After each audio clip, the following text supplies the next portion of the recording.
Hi, hello. Welcome to the episode of Isaiah's Newsstand.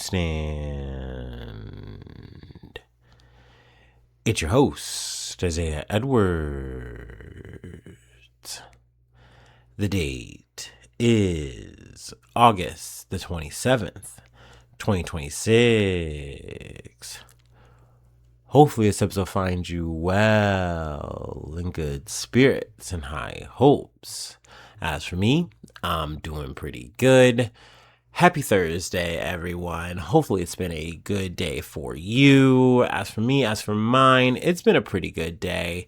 I will say, I think internally, I've been a little bit just frustrated. Maybe that's like the best word I could use for it. I'm feeling a little bit snippy internally, but overall, we've had a good day. I got up, got myself together. We got to work. Work was looking pretty light, which in a way I kind of liked, just because it's been so, crazy with the crusher. But I could tell that like, oh, they haven't changed it yet. So I was like, okay, so clearly this isn't going to be exactly an easy day. So the work did start coming in. We did get a late pickup, but I'll take a pickup over no pickup. And after that, things kind of went a little bit more smoothly. But that being said, we really are, hitting our peak, or at least a peak, which is kind of nice because it's been so dead up until like kind of recently. And it felt like the only thing that was kind of making it busy for me was the fact that the crusher was just acting up, or people, Rumpke wasn't showing up. So, it seems like, okay, the cadence is kind of picking up for the year, which, is good in some ways, bad in others, given my current situation. But, yeah, I just kind of try to stay focused and get through all the work. I had a lot of cardboard to do, but I was happy to be at the crusher. They didn't send me upstairs or any, fool's errand, which was nice. Love that. Post work, dropped off the coworker. I went to the gym. Gym was good. I will say I had this like annoying thing, and this is kind of referencing back to me being a little bit like irritated. There was just like two or three situations of just like these duos of people, like, two people just walking by, essentially taking up like all the space, just being obnoxious. And it's kind of like, it felt like just eyeballing at these were like teenagers or whatever. And just like the urge to not just like, move them aside was very like, ugh, it was palpable. So I just, I withheld the urge, just said, excuse me, use my fucking manners, and, got through the day. But yeah, I got home and still not stretching. Had a snack, did some research, and here we are, ready to yap. So yeah, and just dealing with the same shit, different day, knowing that I have, I think, I don't know, at least until October, till my next visit, and I can't, doctor's visit, and I can't like, expedite that anymore. So, which is just frustrating.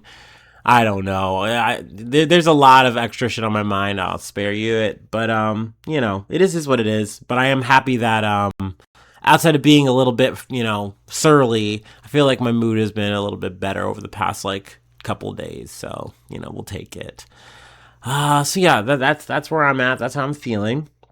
Let's go ahead and do our startup and let's get into the news.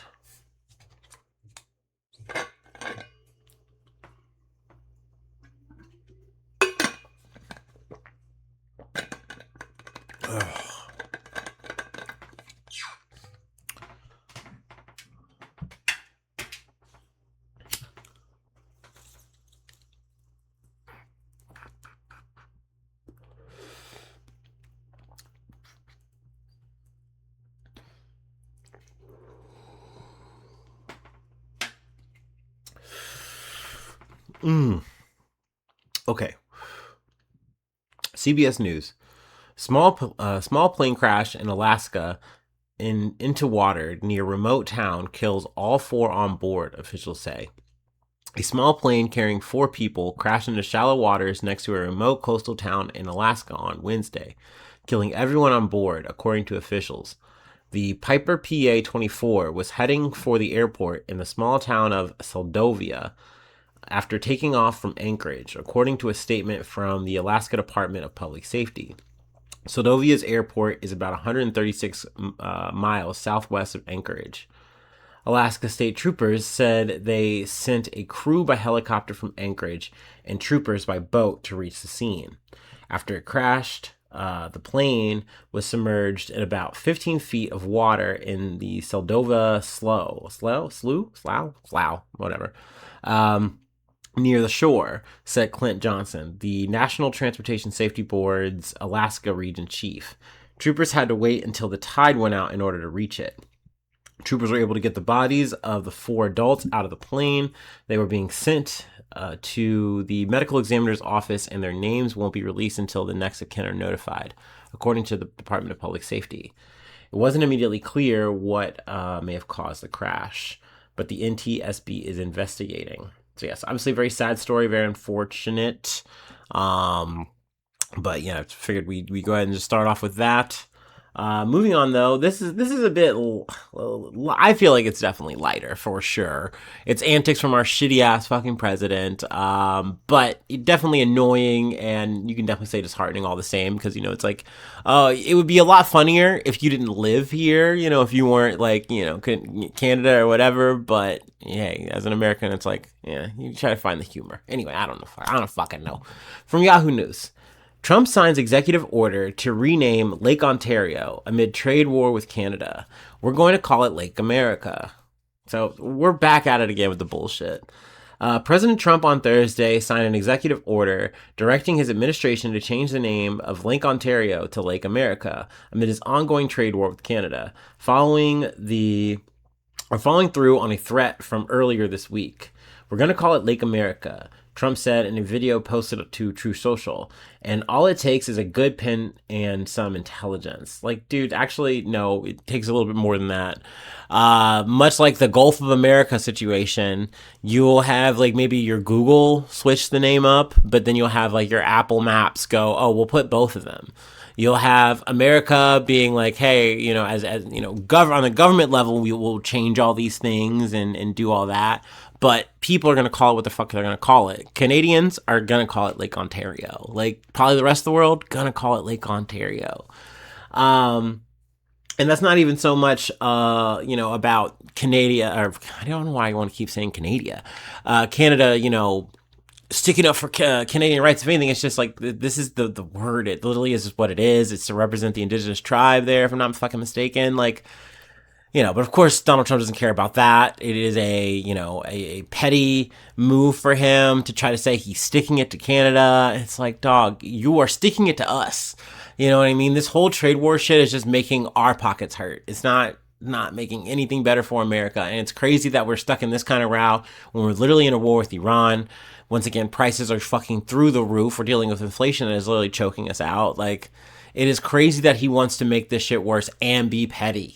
Like, but hey, that's the times we're living in, and that's why, like I said, and the slew of things, whatever, that are going on, this is on the more comical end. You could say it's a bit of a palate cleanse, if you will. All right. But we'll move on from that. Not much else to really say or add, in my opinion. But yeah, the next story, we got a couple more deaths, and I hate this shit. Let me preface, I don't like...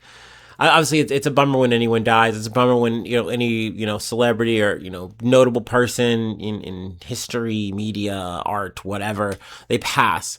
I obviously try to hit the highlights. I never do a really good job of this shit. But it's worth talking about, especially for me when there are, people who are a part of my childhood, a part of my life, in that kind of sense of like watching them or, whatever.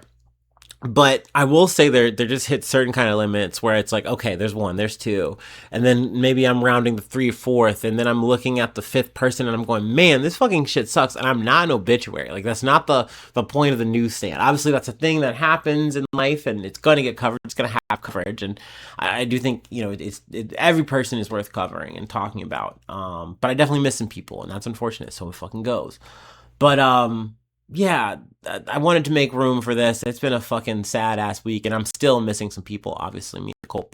But yeah, we're gonna start off here with the Hollywood Reporter. Peter Cullen, voice of Optimus Prime in Transformers, dies at 85. Peter Cullen, the Canadian voice actor who starred as the heroic Optimus Prime in a convoy of Transformers films, TV shows, and video games, and as the gloomy Eeyore in dozens of Winnie the Pooh projects, has died. He was 85. Cullen died Wednesday at his home in Los Angeles. His agent, Kevin Motley, told The Hollywood Reporter. He passed away peacefully, surrounded by his loving family, and held in his and held in the hearts of his many friends and countless fans worldwide.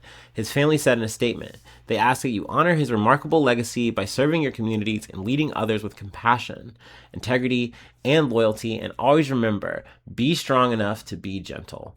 And then they go through, some of his accolades and things of that nature. But yeah, man, this is my Optimus Prime, dude. Autobots roll out. Yeah, like when I think of a leader, that dude is definitely in my top 10. And I obviously I'm thinking of Optimus Prime, but he's the voice behind it. And he's just done the voice of like so many like cool, awesome things. Amazing performer, amazing actor.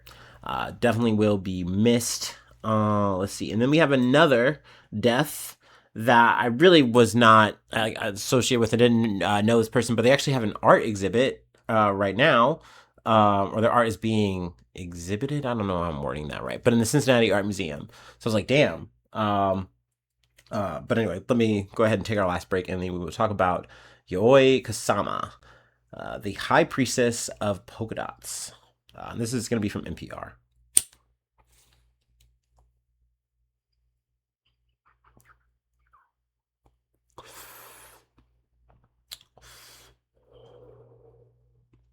All right.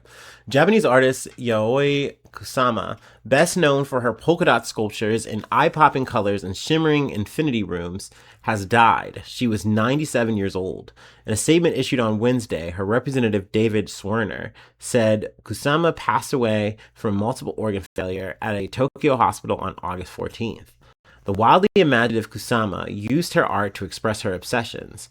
Repetitive brushstrokes on dotted canvases she called infinity net paintings, giant orange and black polka dot dotted pumpkins, enclosed rooms with mirrored walls and twinkling lights that seemed to go on forever, fluorescent paintings and sculptures. She often described her artwork as a means of survival. For the viewer, it was a reflection of one's place in the vast universe. So it's like very deep things, and I feel like words could never do it justice. Like, and I'm even seeing some pictures, and I even think like, damn, you do have to, I feel like, see it really, be encompassed by it to like really get the feeling and really like take it all in.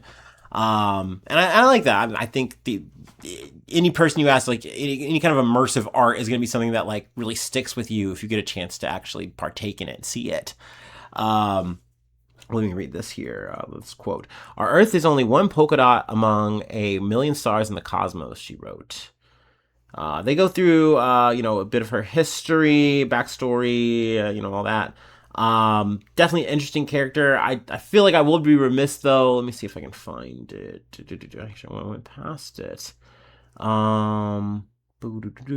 There was a controversy here. Let me read this. In 2023, responding to criticism, Kusama apologized for her depictions of black people in her autobiography, Infinity Net. So, I mean, hey, at the end of the day, I don't really want to belabor this because I try to respect when a person says, hey, I messed up. I've erred on the, on the wrong side of this. And, and I think she said something to the effect of, it's not in this article, I'm pulling this kind of from like another thing that I just quickly perused. But, like she essentially like believing in love. She wasn't trying to like, spread hatred or anything like that. But there were, certain, I feel like, eroticized descriptions that she had of black people that she wrote about. And, then I think when there was a chance where someone had came to like kind of like sit down and try to talk to her about it and like in an interview kind of situation, I think she kind of said, oh, I'm not going to have this conversation. Like, this person doesn't really appreciate art or something to that effect. I'm sure I'm butchering that. And once again, my bad. But, that definitely is like, oh, when I'm reading through the whole story here, getting to know this person, this artist, like, I can leave a sour taste in my mouth, for sure. But, I do want to give a person grace in that sense of like, hey, if at the end of the day, when there was a backlash to all this and people came to you and like, what the fuck, da, da, da, da, and it's like, hey, you say, I fucked up. I'm sorry. You kind of got to take that as it is. If they move on from that and there doesn't seem to be like repeats or anything like that, at least not to my knowledge. And also, what the fuck am I gonna do? This person has literally just passed away. Like, there's no point in me like trying to piss and spit on their grave about it. Like, it doesn't take away from the art and the situation being cool as hell. So, I don't know. Hopefully, I don't learn any more, negative bummer things about this, about Kusama. But that being said, I do still want to go to this exhibit. So maybe I will, obviously with the baby, with the girlfriend. But we'll see. We'll see. But yeah, that's it. That's all we have for today. That's going to be the episode. It's a bit short. It's a bit sweet to, close out things at least until Sunday. You'll probably hear from me again. But yeah, that'll be the episode. If you would like to help out, support the effort, I do have a Patreon. Patreon.com/IsaiahNews. Become a newsie today. Free ways to hit me up, IsaiahNews1@gmail.com. Feel free to follow me or the podcast on any of the socials. Subscribe to the YouTube, follow on TikTok, follow on Spotify, follow on Apple Podcasts, wherever you like to listen. Free ways to hit me up, IsaiahNews1@gmail.com. Feel free to follow me, or I'm repeating or whatever. But leave a like, leave a cool comment, sharing is caring. All the stars are appreciated on Spotify or Apple Podcast. And, if you don't do any of that, that's okay. I just appreciate you listening. It is always nice. All right. Thanks so much for tuning in. Thanks so much for being a friend. And hopefully I see you soon for some more good news. I love ya. Bye-bye. Mwah.